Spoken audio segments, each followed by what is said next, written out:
ჩემი ახლობელი მუშაობს შინაგან საქმეთა სამინისტროს ოპერატიულ-ტექნიკურ დეპარტამენტში, ეგრეთ წოდებულ ოტოში.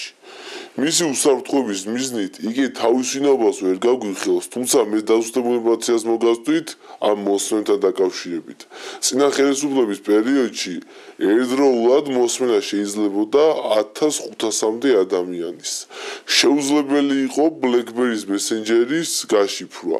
ივანიშვილის დავალებით სასწრაფოდ შეიძინეს BlackBerry-ის გასაშიფრი აპარატურა და განახლება გაუგდეს იმ ძველ აპარატურას, რომელიც დარჩენილი იყო.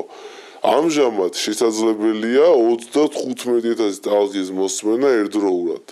ძირითადი მოსმენა დაწყებულია ფინანსურ სამსახურებზე, ანუ ბიზნეს სექტორის წარმომადგენლებზე, ფინანსური კომპანიების დირექტორებზე, ბუღალტრებზე, მოლარეებზე, ბიზნეს სექტორიდან, ანუ ჯამში სულ სადღაც 24,000 ადამიანს უსმენენ, რათა მათი გამოჭერა მოხდეს ვითომ და ფინანსურ მაქინაციებზე დააკავონ ისინი.